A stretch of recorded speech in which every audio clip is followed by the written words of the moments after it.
They gave my mother 7 days to leave her home, not because she broke the law, because her rose bushes grew 4 inches too tall, 93 years old, 31 years in that house. She raised me in that house. She held my father's hand for the last time in that house. And Beverly Trout, white Cadillac, cream blazer, HOA president, didn't even have the decency to knock on the door, just sent the lawyers, slapped a 7-day eviction notice under the door of a 93-year-old woman, and called it repeat violation enforcement. The violations that got her there? A garden hose left on the driveway overnight, a Christmas wreath up 2 days too long, leaves in a gutter, in October. My mother called me that Wednesday night. Her voice was steady. That was the part that broke me. Beverly had no idea who she just picked a fight with, and by the time she figured it out, it was already too late to take any of it back. What would you do if they came for your mother like this? Drop it in the comments. And where are you watching from? My name is Garrett Wolfson. I spent 12 years as a Navy SEAL, 2 combat deployments, 1 stint training foreign special operations units in places I still can't name out loud. I've cleared rooms in the dark, navigated swamps that smelled like old death and motor oil, and sat very still for very long periods of time waiting for the right moment. Patience isn't something I learned at a seminar. It's something that got welded into my spine somewhere between BUD/S Hell Week and my 3rd deployment. I tell you that not to brag. I tell you that because it matters later. It really matters later. After I separated from the Navy, I came home to Millhaven Crossing, a mid-sized planned community in central North Carolina, population around 14,000. It's the kind of place that smells like cut grass and charcoal on Saturday mornings, where the hardware store still has a bulletin board with handwritten index cards. I moved back to be close to my mother, Dolores Wolfson, who had lived in her house on Pembroke Lane since 1993, 31 years. She knew every neighbor's name, every dog's name, every grandmother's birthday. The woman was the unofficial mayor of that street. The house itself was modest. 3 bedrooms, original hardwood floors that creaked in a comfortable way, a front yard that Dolores had turned into a genuine garden showpiece. Roses, hydrangeas, a little stone path she and my late father had laid one summer, using rocks they'd collected on road trips. She had a hand-painted wooden sign by the mailbox that said, "The Wolfson Place," in her own cursive. That sign had been there since 1994. Now, into this picture walks the antagonist. Her name was Beverly Trout, board president of the Millhaven Crossing Homeowners Association, elected 3 years running because nobody else wanted the job badly enough to show up to 3 HOA meetings in a row. She was mid-50s, perpetually dressed in cream-colored blazers, and she drove a white Cadillac SUV with a personalized plate that read BVRLEEEE. 5 E's. I counted. The extra E's told you everything. Beverly had been the HOA president since my mother's previous neighbor, a retired school principal named Herschel, moved to Florida. Herschel, by all accounts, had kept Beverly in check simply by being louder. Once Herschel left, Beverly grew. The way mold grows when the window's sealed and the heat's on. She began with small cruelties. She cited Dolores for a garden hose left coiled on the driveway overnight. She sent a written warning when Dolores's holiday wreath stayed up 2 days past the HOA's December 31st deadline, even though January 1st fell on a Sunday and my mother had been in the hospital with a respiratory infection. She dispatched the HOA's hired compliance officer, a part-time guy named Renwick who drove a golf cart and wore a reflective vest, to photograph Dolores's gutters and issue a formal notice about organic debris accumulation. That's leaves, folks. Leaves in gutters in October, in North Carolina. I watched all of this from a distance, calling my mother twice a week, filing the notices away in a folder I'd labeled, maybe a little darkly, for later. My mother, being Dolores, laughed it off. "She's just lonely," Mom said.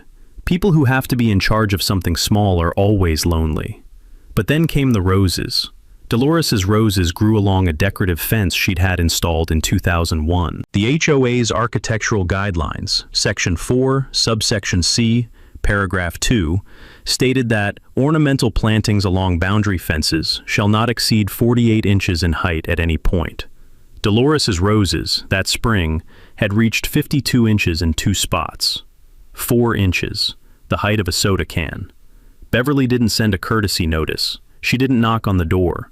She filed directly with the HOA's legal contractor, a firm in Raleigh that specialized in HOA enforcement, and activated a provision in the HOA's governing documents that allowed the association to pursue habitation restrictions for repeat violators. On the strength of 3 prior written notices, the hose, the wreath, the gutters, Beverly Trout had my 93-year-old mother declared a repeat offender and issued a 7-day notice to vacate. I found out on a Wednesday. My mother called me, not crying, just quiet. That quiet told me everything. I drove the 4 hours that night. I pulled into Pembroke Lane at 2:14 in the morning. The neighborhood was dark and still, just the hiss of sprinklers somewhere down the block and the smell of night-blooming jasmine from Mrs. Calloway's yard next door. I sat in the truck for a moment, just looking at my mother's house, the porch light she'd left on for me, the roses along the fence barely visible in the dark, 4 inches too tall, and apparently the most dangerous thing in Millhaven Crossing. Inside, my mother had coffee ready. At 2 a.m. She was wearing her bathrobe, and her reading glasses were pushed up on her forehead, the way she wore them when she was trying to look casual about being worried. She slid a cup across the table and said, "Now don't do anything dramatic." I told her I was going to read the paperwork first. The 7-day notice was 3 pages, single-spaced, and referenced the HOA's Declaration of Covenants, Conditions, and Restrictions, the CC&Rs, extensively. The language was dense and legalistic, designed to intimidate rather than inform, but I'd done enough operational planning to know how to strip a document down to its bones. What I found in those bones was interesting. First, the notice cited 3 prior violations as the basis for repeat offender status, but 2 of those 3 violations, the hose and the wreath, had been resolved. My mother had paid the fines. Under standard contract law, a resolved violation that has been fined and paid generally cannot be relitigated as grounds for escalated enforcement. The HOA's lawyer had bundled resolved issues into a new claim as if they were still active. That's not just aggressive, that's potentially fraudulent. Second, the habitation restriction clause in the CC&Rs was real, but it required a board vote, a formal vote in a noticed meeting with minutes. I dug out the HOA's bylaws, which my mother had in a manila envelope in the kitchen drawer, like the organized woman she has always been. The bylaws required that any enforcement action involving habitation restrictions be approved by a majority of the full board, not just the president acting unilaterally. There were 5 board members. I needed to know if there had been a vote. I called the HOA management company's after-hours line at 7 a.m. and left a message requesting the meeting minutes for any board vote authorizing habitation restrictions against my mother. Then I drove to the county courthouse when it opened at 8:30 to pull the public records on the HOA's incorporation and any prior legal actions. This is something anyone can do, by the way. HOA governing documents, meeting minutes, and any related court filings are typically public record. You go to the county clerk's office, you ask for the HOA's registered documents, you pay the copy fee, and you leave with a paper trail. It takes 2 hours and costs about $12. Takeaway: your HOA's rules are a public document, and public documents can work both for and against the people who wrote them. What I found at the courthouse was a gift. Beverly Trout had filed the habitation restriction notice under her signature alone, on HOA letterhead, with no accompanying board resolution. No vote, no minutes, no quorum. Just Beverly, her signature, and a legal contractor who apparently didn't ask any questions.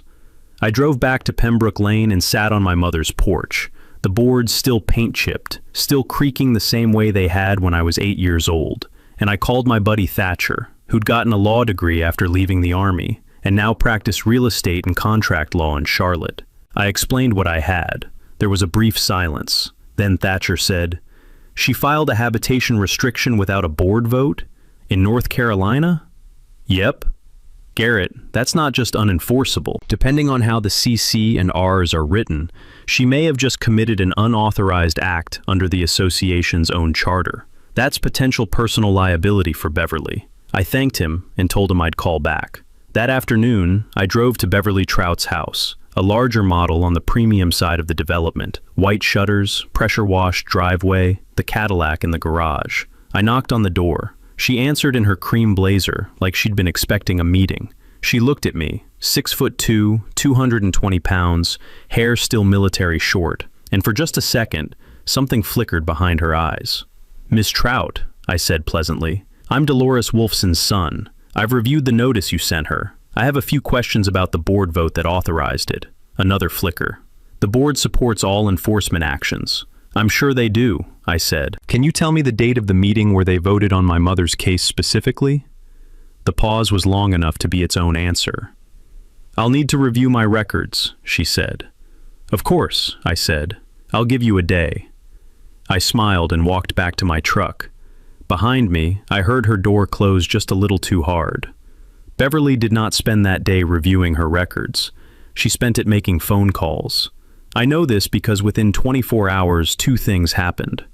First, the HOA's Raleigh law firm sent a letter to my mother, doubling down on the 7-day notice and adding a new claim, that the stone path my parents had laid in the front yard violated impervious surface area guidelines in Section 6 of the CC&Rs.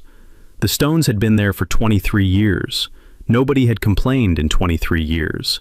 Suddenly, they were a crisis. Second, I received a visit from Renwick, the compliance officer in the golf cart and reflective vest. He appeared at the end of my mother's driveway around 10 a.m., clipboard in hand, and began photographing the property with the energy of a man who'd been told his job depended on finding something. I watched him from the porch, coffee in hand. He photographed the roses. He photographed the stone path. He got out of the golf cart and walked the fence line, stopping to measure things with a tape measure. The tape measure was the detail that got me. Someone had briefed him specifically. I walked down the driveway. "Morning, Renwick." He startled. "Oh, I'm just conducting a routine compliance inspection." "Of course you are." I looked at his clipboard. "Is that a new inspection form? I don't see a notice of inspection." HOA bylaws require 48-hour written notice before a compliance inspection of an occupied residence. Renwick blinked. He was a retired postal worker, I'd learned, picking up some extra income. He was not malicious. He was just following instructions. "Ms. Trout called me this morning," he said, slightly helplessly. "I figured," I said.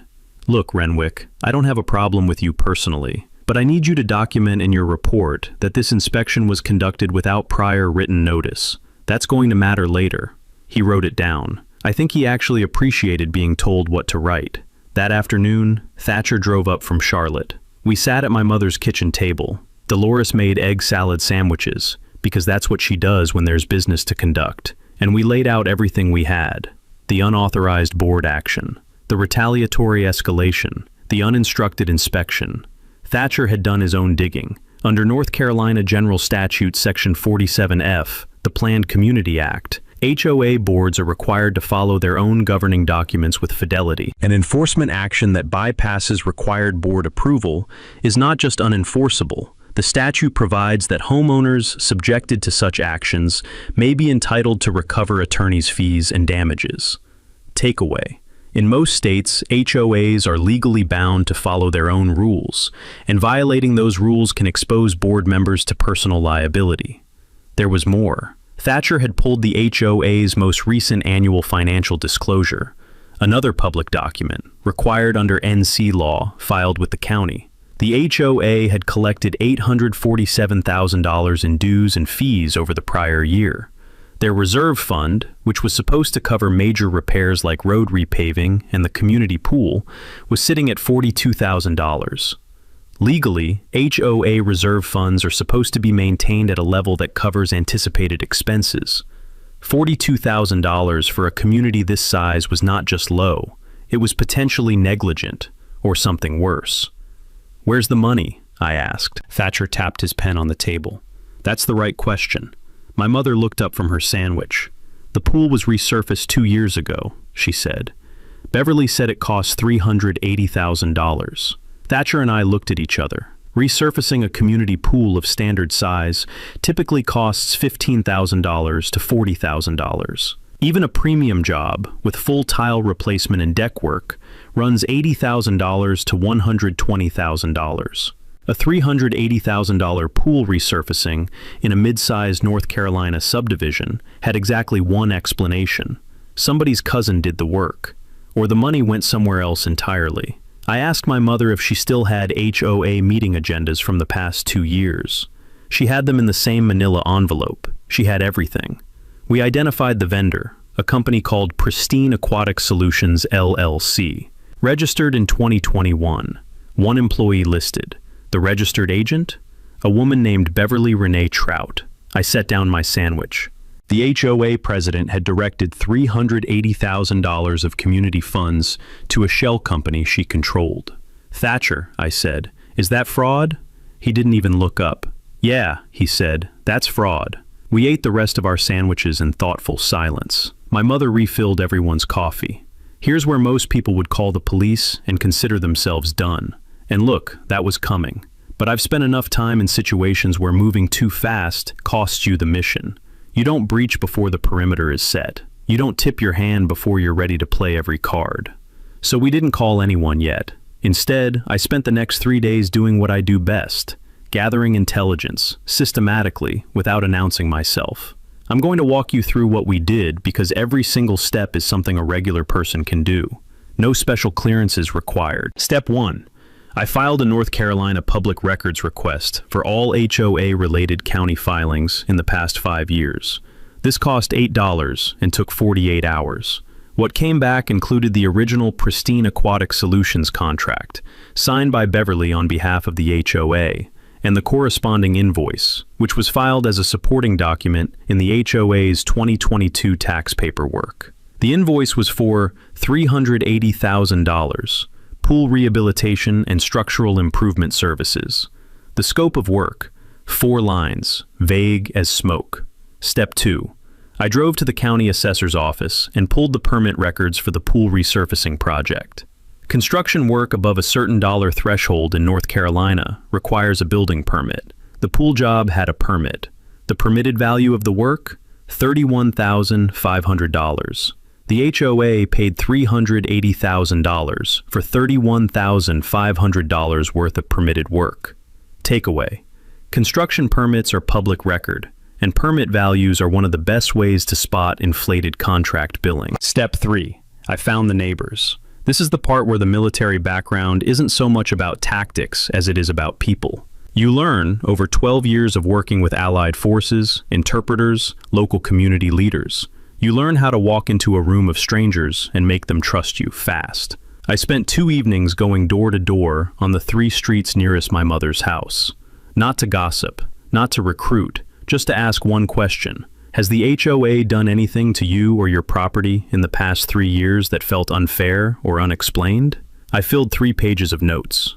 There was a retired firefighter named Augusto, 2 streets over, whose detached garage had been cited for a structural non-compliance that required $12,000 in HOA-mandated repairs. Repairs he'd had to hire an HOA-approved contractor to do. The approved contractor charged nearly double market rate, and, when Augusto had looked into it, turned out to share an office address with Pristine Aquatic Solutions LLC.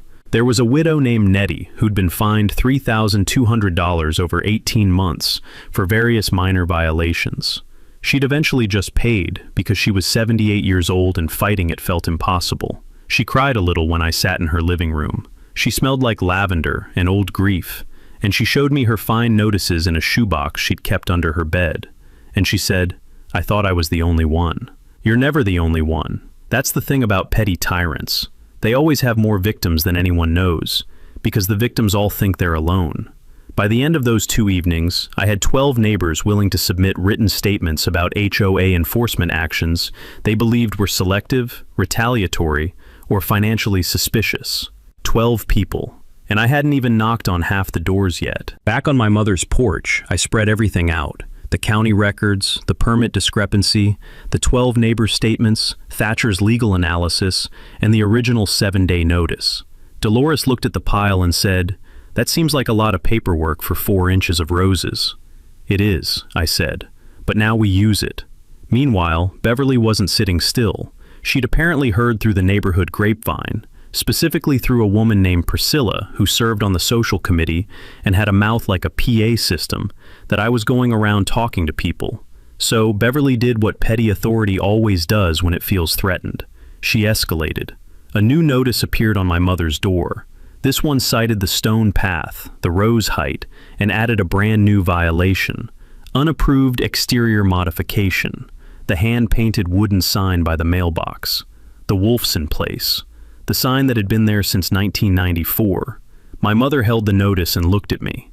Her jaw was set. In 31 years, that sign had never come down. Not through hurricanes, not through grief, not through anything. "She's trying to erase us," my mother said quietly. She wasn't wrong. And that was the last thing Beverly Trout was ever going to take from Dolores Wolfson. On day 5 of the 7-day notice period, Thatcher called me while I was doing a perimeter check of my mother's property. Old habit. I walk the line every morning, gravel crunching under my boots, just to think. He had something. "Remember how the HOA filed those enforcement actions under Beverly's signature alone?" he said. "Yeah. I pulled the HOA's D&O insurance policy. Directors and officers' liability. It's what protects board members personally if they get sued for actions taken in their official capacity. And the policy has an exclusion, a big one." He paused for effect. "It explicitly excludes coverage for any board action taken outside the scope of the board's authority, meaning actions not approved by proper board vote. Beverly's unilateral filing isn't just unauthorized, it's uninsured. If your mother sues, Beverly isn't covered. She's personally on the hook." I stopped walking. The gravel was still under my feet. Somewhere nearby, a cardinal was doing its repetitive 2-note call, over and over. "She doesn't know that," I said. "Almost certainly not. Most board presidents assume the D&O policy covers everything they do. Here's why this matters, for anyone watching who lives in an HOA. D&O insurance is standard for HOA boards, but those policies almost always contain exclusions for unauthorized acts, fraud, and self-dealing. If a board member acts outside their authority, and especially if they're directing money to their own business, they're personally exposed. Takeaway: request your HOA's D&O insurance policy via public records or a written demand. Knowing its exclusions tells you exactly where a corrupt board member is vulnerable. But the deeper reveal was this. Thatcher had contacted the other 4 members of the HOA board. He identified them from public filings and reached out professionally, explaining that he represented a Millhaven Crossing homeowner and needed to discuss the legal posture of recent enforcement actions. 3 of the 4 called him back within 24 hours. All 3 said the same thing, essentially. They had not voted on any habitation restriction. They hadn't even been informed one was being filed. One of them, a man named Dorrance who joined the board 2 years ago with genuine intentions about improving the neighborhood, was particularly agitated. "She told us it was a routine administrative matter," he said. "She said she had authority to handle minor enforcement without a full vote." That was a lie. The bylaws were unambiguous. Dorrance asked Thatcher, with some urgency, whether the board members themselves could face liability for Beverly's unauthorized actions. Thatcher, being an excellent lawyer, explained that typically board members who neither authorized nor were aware of an unauthorized act have substantial protection, but that the situation needed to be corrected immediately and formally documented. He suggested Dorrance call an emergency board meeting. Dorrance called one for 2 days later. The 7-day deadline was in 4 days. We weren't going to wait for the meeting to be our only play. We needed Beverly off balance before she walked into that room. We needed her to believe, going into the meeting, that the scope of the problem was smaller than it actually was. Let her feel safe. Let her sharpen her knives for the wrong fight. My mother made sweet tea. We sat on the porch in the late afternoon heat, the thick, heavy heat of a North Carolina summer that sits on your shoulders like a wool coat. And we planned. The next 36 hours had the particular focused energy I remembered from pre-mission prep. That quiet hum of people who know exactly what they're doing and why they're doing it, moving through checklists with no wasted motion.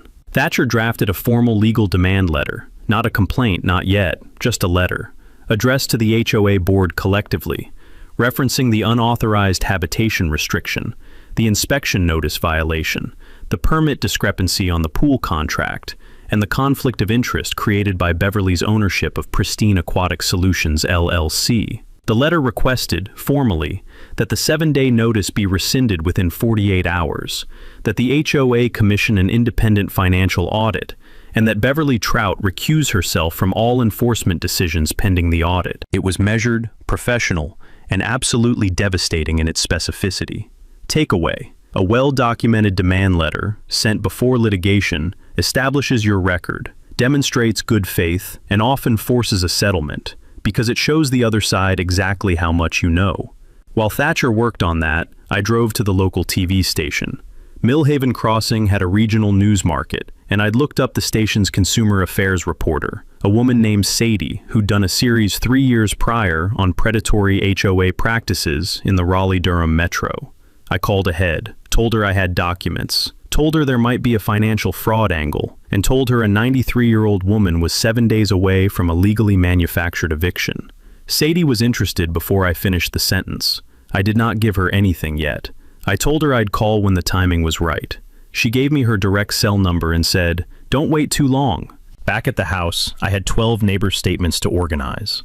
I formatted them into a single packet with a cover sheet, sequenced chronologically, with a 1-paragraph summary of each person's experience. Augusto's inflated contractor referral, Nettie's fine notices, 7 others with various versions of the same pattern. I printed 3 copies, one for Thatcher, one for the emergency board meeting, one for Sadie. Augusto came over that evening, bringing 2 other neighbors, a landscaper named Birch, who'd been on the receiving end of a selective mowing violation, and a retired school teacher named Wanda, who'd had her fence color cited as non-compliant after she declined to buy cookies for the HOA's social committee. We sat in my mother's living room, the ceiling fan turning slowly overhead, and I walked through the plan.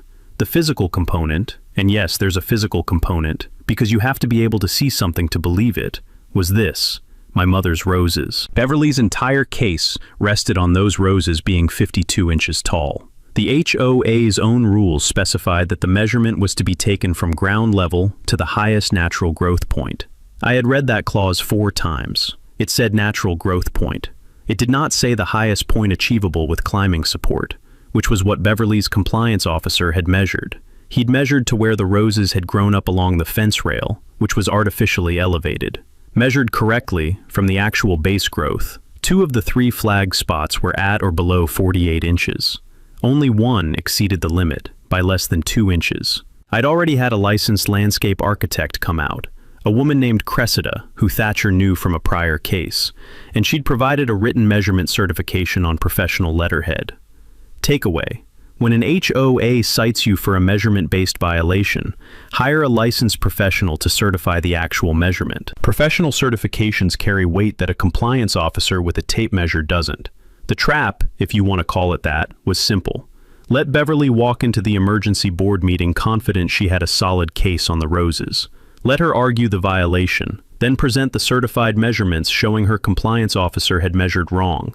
Watch her entire legal justification for the habitation restriction collapse in front of the other 4 board members, the attending homeowners, and, once I made the call, a TV camera. Wanda, sitting across from me in my mother's living room, leaned forward and said, "What do you need from us?" "I need you all at the board meeting," I said. "I need you visible, and I need you to let me do the talking until it's time for each of you to say one thing." Augusto cracked his knuckles. "I can do one thing." My mother came in with a plate of oatmeal cookies and said, "Who wants decaf?" The day before the emergency board meeting, Beverly made her first truly desperate move. She contacted 3 of the 12 neighbors who'd given me statements. Not Augusto. She probably sensed that was a dead end. She went after Nettie and 2 others, a couple named the Fairweathers, who'd complained about selective enforcement of parking rules. She visited them personally, in the white Cadillac, in the cream blazer. She brought a plate of baked goods, store-bought brownies on a good plate, the kind of move that only works on people who've never seen it before. I know what she said to Nettie because Nettie called me afterward, voice tight with something between anger and embarrassment. Beverly had told her that a developer from Raleigh was looking at Millhaven Crossing as an acquisition target, and that any public controversy about the HOA's management could suppress property values across the board. She implied Nettie's home value could drop. She implied Nettie could lose money she couldn't afford to lose. To a 78-year-old widow living on a fixed income, that's not just intimidation. That's a targeted strike at the thing she can least afford to gamble on. Nettie had listened politely. She'd thanked Beverly for the brownies. She'd closed the door. And then she'd called me and said, "I'm still coming to the meeting, and I want to say more than one thing." The Fairweathers held firm too. Beverly had apparently tried a different angle with them, suggesting that their statement might be misinterpreted and create legal exposure for them personally. It was a bluff so empty it practically rattled when she said it, but she was running out of other moves. What she didn't know was that both of those conversations had been partially overheard by neighbors, who then texted others in the informal neighborhood group chat, a chat that I had been quietly added to 3 days earlier by Birch, the landscaper, who had very helpfully not announced my addition to anyone. So I was reading the real-time play-by-play of Beverly working her pressure campaign, in near real time, from my mother's porch. Watching a panicking opponent make bad moves is one of the most satisfying experiences available in this life. She was running hot. When people run hot, they make more mistakes. That night, she made another one. She called Renwick and told him to conduct a final compliance inspection the following morning, the morning of the meeting, without notice, to generate fresh documentation of the violations. She wanted current photographs that the board could see, taken that same day, to neutralize any argument that the issue had been resolved. Renwick called me. He'd gotten my number from Augusto, apparently. He said, "She's asking me to do another unannounced inspection." I looked it up. The bylaws say 48-hour notice. I don't want to do anything illegal. "Renwick," I said, "you're a good man. Don't do the inspection." "What do I tell her?" "Tell her the bylaws require notice and you're not comfortable proceeding without it. Say it by text so you have a record." He did. She apparently responded with a string of capital letters that Renwick described, with evident discomfort, as pretty intense. But she couldn't force him. He was a part-time contractor, not an employee, and he'd just developed a sudden appreciation for the nuances of HOA compliance procedure. The morning of the meeting, I called Sadie at the TV station. I told her the meeting was at 7 p.m. in the Millhaven Crossing Community Center, and that she'd want a camera there. I told her about the financial angle, the pool contract, the permit records, the LLC, and I told her that if she pulled those public documents before the meeting, she'd have everything she needed to go on air, regardless of what happened in the room. She pulled them. She texted me at 4 p.m. "I have the permit records. This is big. We'll be there." I got dressed. My mother put on a blue dress she usually saved for church. We drove to the community center together, the evening light going golden over the cornfields at the edge of the development, the truck smelling of her perfume and the leather of the seats, and something older, something like purpose. "Are you nervous?" she asked me. "No," I said. She patted my arm. "Good, neither am I."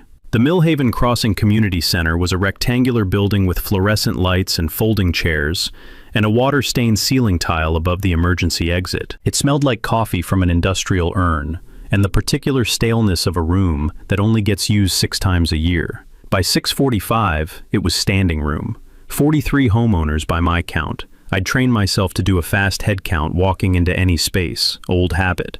Plus Thatcher. Plus the 4 cooperating board members seated at the folding table at the front. Plus Renwick, standing near the back wall with his arms crossed, looking like a man who had decided which side of history he wanted to be on. Beverly arrived at 6:55, 5 minutes before the meeting. She walked in with the confidence of someone who doesn't know the room has already turned.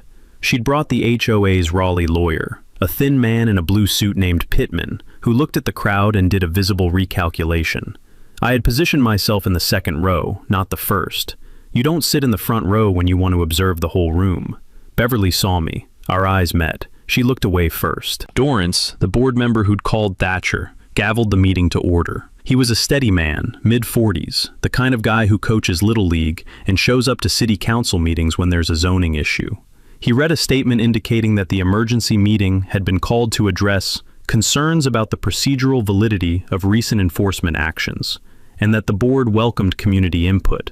Beverly immediately tried to take control. She stood up and said she wanted to present documentation of ongoing violations to justify the enforcement actions in question. Dorrance said, "We'll get there. First, I have a procedural question." He looked directly at Beverly. "Can you provide the minutes from the board meeting where a majority vote authorized the habitation restriction filed against Dolores Wolfson?" Silence. Pittman, the lawyer, leaned toward Beverly and said something in a low voice. Beverly said, The board president has executive authority to initiate enforcement procedures.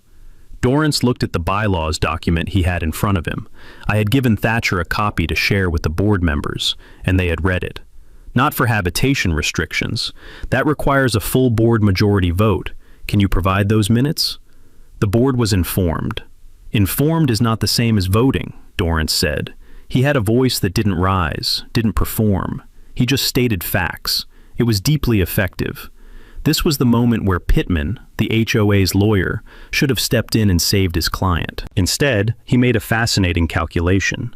He asked to speak as an officer of the court and said that upon reviewing the documents provided to him that afternoon, Thatcher had sent him our full packet at 3 p.m. as a professional courtesy because Thatcher is a thoroughgoing professional. He had advised his client that the habitation restriction as filed was not defensible and that he would not be representing the HOA in any litigation arising from it. He was withdrawing, in the meeting, in front of everyone. Beverly's face did something complicated. Thatcher stood up from his seat beside me and introduced himself as legal counsel for Dolores Wolfson and placed a copy of the formal demand letter on the board table. He walked through it, calm, measured, lethal. The unauthorized action, the inspection violations, the permit discrepancy, the LLC. He put up the LLC registration on a projector screen he'd connected to his laptop. Beverly Renee Trout, registered agent. He put up the pool contract, $380,000. He put up the building permit, $31,500. The room did not erupt. It went very quiet, the way rooms go quiet when something irrevocable has just happened, and everyone is processing what they've witnessed. Nettie stood up. Her voice was steady. She said 4 sentences. She said she had been fined $3,200 over 18 months for violations she believed were targeted. She said she had the documentation. She said she was 78 years old, and she was tired of being afraid of her own neighborhood. She sat back down. Augusto stood. Birch stood. Wanda stood. Wanda spoke for all 3 of them. We want an independent audit. We want it now. Dorrance looked at his fellow board members. They nodded. Moved and seconded, he said. All in favor? 4 hands went up simultaneously. Beverly did not raise hers. That's when I walked to the front of the room. I didn't hurry. I set the folder, the one with the certified landscape measurements, the public records, the neighbor packet, on the table in front of the board. I looked at Beverly Trout, and I used my quiet voice. The same voice I used in rooms where I needed people to understand that what was happening was serious and final, and not subject to negotiation. Ms. Trout, I want to address the original violation cited in my mother's 7-day notice, the rose height. She had visibly steadied herself. The cream blazer was still straight. She was not a woman who folded easily, I'll give her that. The measurements are documented, she said. They are, I said, and I have them here. I pulled out Cressida's certified measurement report. A licensed landscape architect conducted a professional measurement per the CC&R's own specification, from ground level to natural growth point, not to the fence rail height. Would you like to see what she found? I didn't wait for a yes. I put the report on the projector. At 2 of the 3 flagged points, 46.5 inches and 47 inches, under the 48-inch limit. At the 3rd point, 49.25 inches, 1¼ inches over, 1 spot, 1 inch and a quarter. That was the entirety of the physical violation, the thing that had been used to brand my 93-year-old mother a repeat offender and begin the process of forcing her from the home she'd lived in for 31 years. The room made a sound, not a gasp, more like a collective exhale that carried a lot of meaning. 1¼ inches, I said, not 4 inches. The compliance officer's measurement technique was incorrect. And I have his inspection report here, which documents that the inspection was conducted without the required 48-hour notice, meaning it's procedurally invalid regardless. I looked at Pittman, the HOA's lawyer. He was writing something in his notepad. He was not making eye contact with anyone. Then the door at the back of the room opened. Sadie from the regional news station came in with a camera operator. She'd been waiting in the parking lot, per my suggestion. You don't want a TV camera to change the dynamic of the meeting before the key evidence is presented, but you do want it there for the aftermath. She set up quietly near the back, the camera light going on with a low hum. Beverly saw it. Something went out of her face. Dorrance, who knew the press was coming because I'd told him, and he'd agreed it was appropriate given the public interest in HOA finances, did not even look up. He said, "Board motion. The 7-day notice issued to Dolores Wolfson is hereby rescinded, effective immediately, and declared procedurally invalid." 4 hands. Carried. Board motion. Beverly Trout is hereby placed on administrative leave from all board duties, pending the results of the independent financial audit, consistent with our ethics policy. 4 hands. The vote was so fast it sounded like one motion. Beverly stood up. "You can't."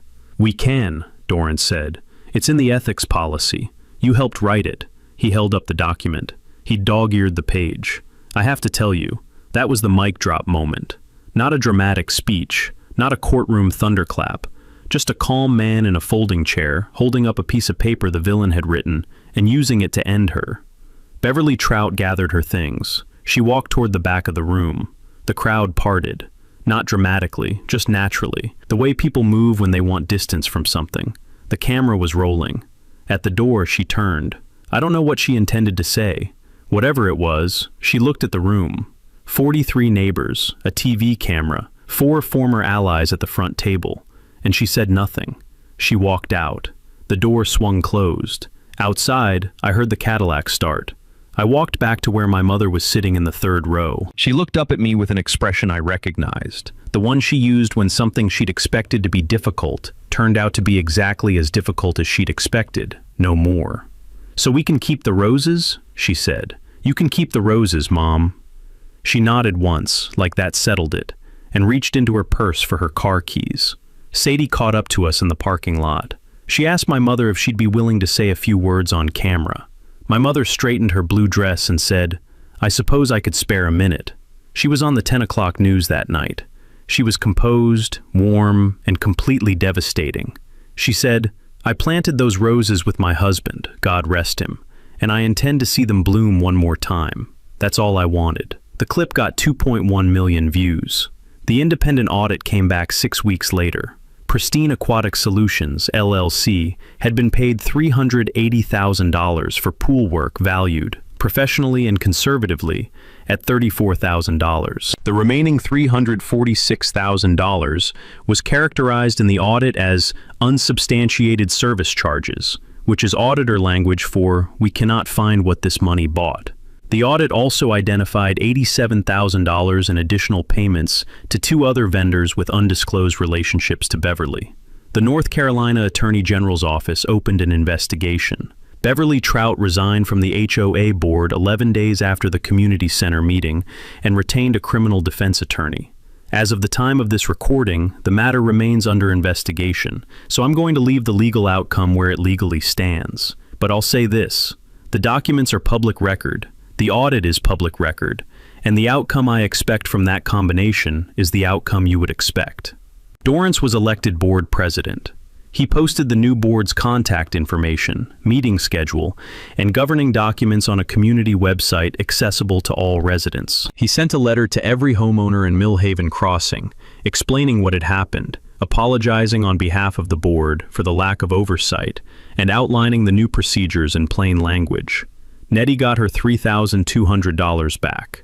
The board passed a resolution authorizing restitution to homeowners who'd been fined under enforcement actions now deemed procedurally invalid. She called me when the check arrived and cried a little, happy crying. The lavender smell of her living room and the shoebox under her bed felt very far away from where we were now. The stone path is still in my mother's front yard.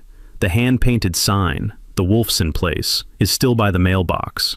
The roses are blooming this spring in spectacular, rule-adjacent fashion. My mother has been invited to speak at the county's HOA Reform Town Hall in the fall, and she's already planning what to wear. As for the community benefit, Augusto, Birch, Wanda, and 8 other neighbors formed a non-profit called the Millhaven Commons Fund. With a portion of the recovered HOA funds, designated for community benefit by the court pending Beverly's case, they've seeded a scholarship for Millhaven Crossing residents pursuing trade certifications and 2-year degrees. First recipient, a 19-year-old named Corliss who wants to be an electrician. The fund also bankrolled the first Pembroke Lane Garden Festival, A fall event where residents brought plants, seeds, and cuttings to trade, free to anyone in the neighborhood. My mother judged the rose competition. She gave first place to Mrs. Calloway next door, who had the decency to look surprised. Here's what I need you to take away from this. If you live in an HOA community, your HOA's governing documents are public records. Pull them. Read them. Know Section 4 before Beverly does. Know that enforcement actions require procedure, and procedure is your friend when it's ignored by the people enforcing it. Know that D&O insurance has exclusions. Know that construction permits tell the truth about what things actually cost. Know that you are not alone. Every Nettie in every neighborhood thinks she's the only one, and she's never the only one. And know that 7 days is enough time. For the right person, with the right documents, 7 days is plenty. 7 days, that's all it took. 7 days to unravel 3 years of someone else's power trip. Beverly walked out of that room without a word. 43 neighbors watched her go. Nobody cheered. The room just settled, like something that had been holding its breath for a long time finally let go. Here's what I keep thinking about. Garrett drove for hours in the middle of the night, not because he had a plan, because his mother called and her voice was steady. That's what the part that broke him. A 93-year-old woman trying not to sound scared on the phone.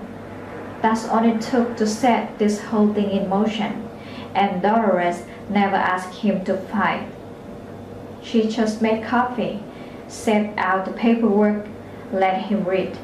He won because he paid $12 at the county clerk office, because a $380,000 pool contract had a permit on file for $31,500, because Nettie has been keeping 3 years of fines in a shoebox under her bed, 2 trips away from 7 other people with the same shoebox.